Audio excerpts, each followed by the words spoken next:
Hello, ladies and gentlemen. Welcome to the debate of the week. Now, this debate of the week is a good one. This is what I've been thinking about since I heard that Rock was going to be in the Royal Rumble. Not the Royal Rumble match, but the Royal Rumble pay-per-view.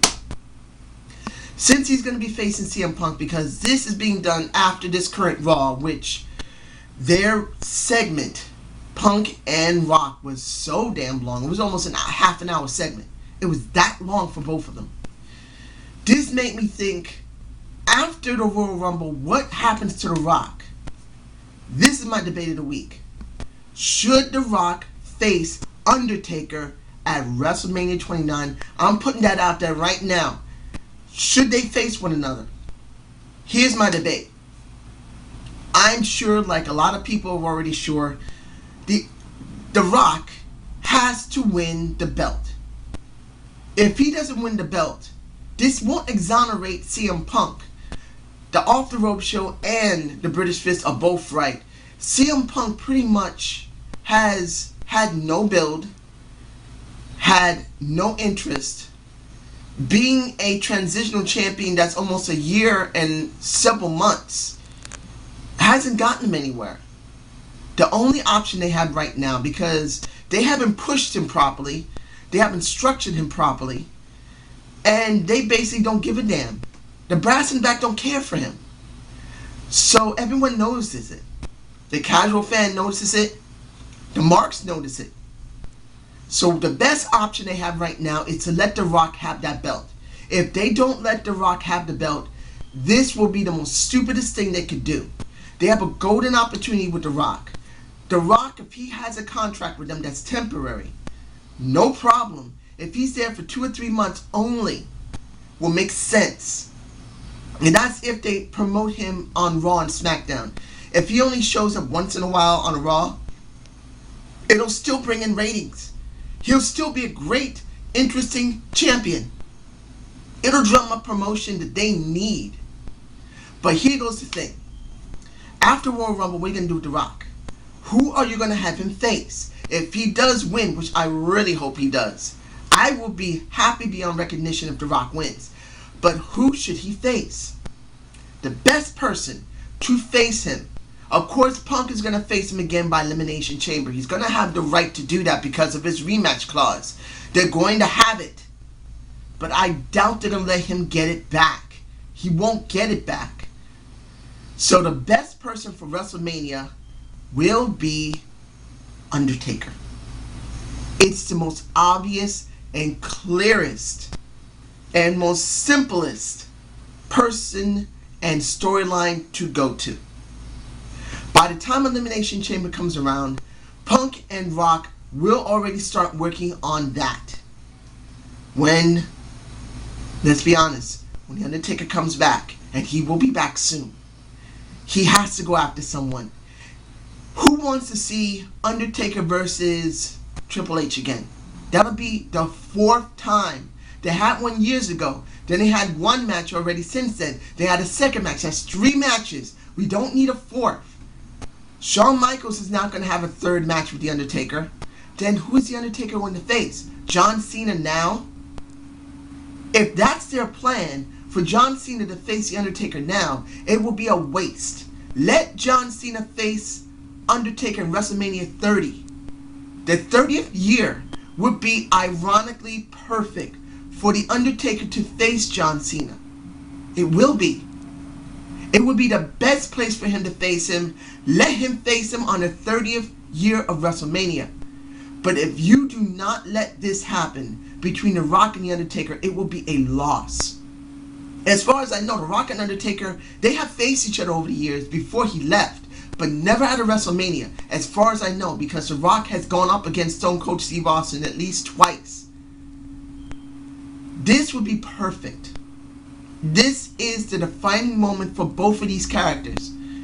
The Undertaker really needs to face The Rock. We know The Undertaker's already solidified his legend. We know that he's going to be a main eventer for a couple of more years, and then he's going to go into the Hall of Fame. If it's not immediately after he retires, it will be a travesty. He doesn't need to wait 10 years when he's in his 50s to be considered a Hall of Famer.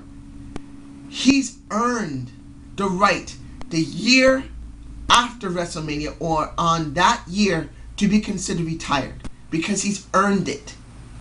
But a really great moment that will drum up really good interest in the product will be Dwayne Johnson, The Rock, going up against the dead man Undertaker at WrestleMania 29. How would I think this match would be? It would be epic. Who wouldn't want to see The Undertaker go up against The Rock? The most electrifying man in sports and entertainment going up against rest in peace, baby. But the point of this is simple. It's obvious they need to drop the streak to, I have to say his name, I'm sorry. They need to drop it to Cena. I know, and I'm sure the Off the Rope show on the Slick Daddy said, nah, I hate to think that. I can't stand to know that Cena's going to get the belt or get the streak. Or he will understand what I'm saying, the Slick Daddy. Allow John Cena to get the streak because really John Cena has not broken the glass ceiling. He hasn't. He hasn't done a really great defining moment at a WrestleMania. Oh, he has great matches with Triple H. He had great matches with Shawn Michaels. He had great matches with Chris Jericho. With several people. Let's not get it twisted. The Rock match with him was good. It was very good. But he hasn't had a signature moment that will never be forgotten. And as much as The Rock tried to put over John Cena, even though he won, to try and this is The Rock, this was John Cena. John Cena got brought up to here. He ain't at The Rock's level. There ain't no way that's going to happen. There ain't no way The Rock is going to essentially bring John Cena up any more than what he is. He worked with what he got. John Cena's been structured really badly, so he had to work with what he had. But John Cena is maybe a 60% out of 100% of breaking the glass ceiling and being known as a great, memorable, and iconic wrestler. There's only a few that have that. Hulk Hogan's number one. No matter how you feel about it, if you're a Ric Flair fan and you believe Ric Flair is greater than Hulk Hogan, I made a debate of who was better, Ric Flair or Hulk Hogan. Hulk Hogan was more featured than Ric Flair. Hulk Hogan was in the point of an era of transition. And when he hit that transition, he really got such exposure for the wrestling business that it'll never be ever duplicated. I'm sorry. Out of 100% of an iconic wrestler and performer, he's it. Second is Ric Flair. You can say a lot about ZANE'S, but he has earned that moniker of being the second in line. He has. And there are many older wrestlers that have also earned the moniker and who have broken the glass ceiling. The most recent ones have been The Rock and Stone Cold Steve Austin. But between those two, Stone Cold was much more over than The Rock. And I'm not saying anything bad about The Rock. The Rock was over a lot. But remember, The Rock springboarded himself from wrestling into television, as well into mainly movies. He was seen on television maybe a couple of times, once or twice. But he generally has done movies. This is where people don't understand when it comes to making iconic wrestler. It's not just because of the promotion they're in, the great in-ring work, the mic skills, the physique, and everything else that's the tools you need. It's what you do by springboarding beyond that. I know it would sound like, hey, The Rock should be up with Hulk Hogan. True, but The Rock did not decide to go back to wrestling. He stayed out of wrestling for almost 10 years. Almost 10 years. He's been gone from the wrestling business. That's the reason why he's lower than a Stone Cold Steve Austin, who still really does something for the wrestling business. He's done movies for the WWE. He's done movies outside maybe once. But the thing is that he still stays in it. Look what he did for Tough Enough. Look what they do when they need him during some WrestleMania or a Survivor Series. They card him out. They have him come out. And let's be honest, he's more over. He sold more merchandise than anybody but Hogan. He was way more over than the Ultimate Warrior. And Randy Savage, who I am a great fan of, that I still love to death, when it comes to how he was structured and being promoted, he was more over than a Randy Savage.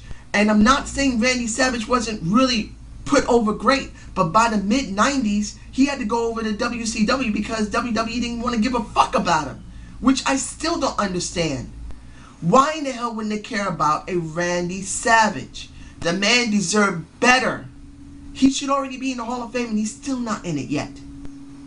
So I'm just saying this by being objective. Hulk Hogan, you got Ric Flair. I'm not saying that Stone Cold Steve Austin is well over any of the other legends that are out there, like a Bruno Sammartino, like a Superfly Jimmy Snuka, or anyone else like that. But he has done very well. So he has to be considered in that. Breaking the glass ceiling for his product work, for whatever he sold, for anything he's done outside the ring, and coming back to help the product.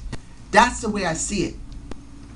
And this is where Cena has not succeeded. Going back to Cena. Cena has not broken the glass ceiling. Oh, he's done his movies, yeah, which was WWE Studios. But let's be honest here, ladies and gentlemen. John Cena has not springboarded beyond what anyone could expect. He hasn't. So, like I said earlier, I know I've dragged this a little bit. If The Rock faces The Undertaker, The Rock cannot win. But this is not about The Rock winning over The Undertaker. This is about bringing two performers where one of them is not going to lose. He's going to win and then drop his streak to someone younger than them both in the business that really needs it. This is about two performers, two great wrestlers who really haven't faced each other at the WrestleMania, as far as I understand. If I'm wrong, leave it down below in the comment section. Tell me if I'm wrong, if The Undertaker and The Rock have faced each other at a WrestleMania where the streak was in jeopardy. This is what we need. We need The Rock versus Undertaker. Pretty much the product for the WWE has suffered because of the...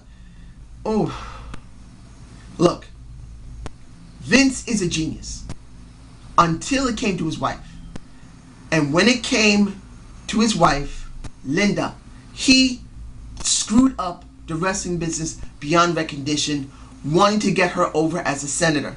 He lost a lot of good talent because he had to justify losing the first time around near 50 million or at 50 million, and this second time near 50 million again or at 50 million. That's almost $100 million that he has to justify. So he has to dump people that he may actually need because he's got to justify it to his shareholders and justify the loss that he's not going to be able to pay them anyway.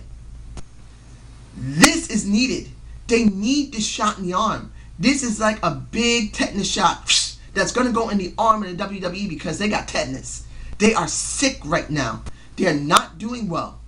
If you have The Undertaker and Rock together, you will not only bring the ratings up, and that's if they structure this right. This is where it comes down to being very scary. You would think Rock and Undertaker, there's no way this can get wrong. There's no way this can go bad. Yes, it can. When The Undertaker versus Triple H, the first one, was going to be mentioned again, they didn't build it properly. It had no feel to it. It was empty. But the match was great. Not taking anything away from that match. It was wonderful in 27. And they did a good match in 28. But this isn't about that. The thing is that they didn't build it properly. They didn't. For both those matches, they never did a good build. And there's still a great possibility that the WWE would fuck up a build between the most electrifying man in sports and entertainment and the greatest dead man that the WWE has ever known. They can mess this up so badly. They can make it so bad that the people may tune out the product permanently. They may lose huge shareholding because a lot of people got very disfranchised of how they structured bringing Rock and bringing The Undertaker together. But if they do this properly, ladies and gentlemen, if the WWE do not fuck this up, this would be the most memorable match of this decade. The match between John Cena and The Rock will be forgotten. There will be no memory of it. if The Rock and The Undertaker face. No one's going to remember or even care to remember about Cena and The Rock. They're not. This will be the match of the decade from 2000 until 2020. I'm going to say that right now because it's the truth. Every match since the beginning of 2000 will be meaningless compared to this match at a pretty much, that's just giving goosebumps. I'm already getting goosebumps even thinking about it. I would love to see the rock bottom on The Undertaker and him kicking out of that shit. I want to see The Undertaker kick out of a damn rock bottom. And the people's elbow, he just kicks out of that shit and sits up and then put the triangle choke on the most electrifying man in sports and entertainment. My ass, he'll kick his ass. But the point of the matter is, I'm sorry. I got a little over there. I'm sorry. I love The Undertaker. I love The Rock. I would love to see the people's elbow. See that jabroni eating, pow, pie eating, kicking ass man of The Undertaker. The Rock kick the ass of The Undertaker. Give him an elbow. Give him the people's elbow and just raise his hand and go, Look, if you agree with me that this match needs to be done, please leave a comment below, because this really makes sense. It makes the most perfect sense. The WWE needs this match to get revenue. They're in trouble. The WWE needs this match to bring credibility back to the product, because pretty much the product has suffered so much. Many people gone to TNA, ROH, and UFC. The Rock really needs this because he's going to get a bigger payday. The Undertaker's going to get this because he's going to get a bigger payday. And in the end, the ones that'll benefit even beyond them and beyond the company will be us fans. We will not beyond mark out. We will shit our shorts and jizz in ourselves to actually see The Rock and The Undertaker face each other at WrestleMania 29. So I hope you enjoyed this debate of the week. Subscribe and comment to Zane's View. Give me a comment below if you really believe that this match should happen. Because if it does happen, the benefits will be humongous to the product, to Vince, and to us. We need this match. As much as we need The Rock to win Royal Rumble, we need this match so badly. We are so empty right now. So you have a good day, ladies and gentlemen. Take care.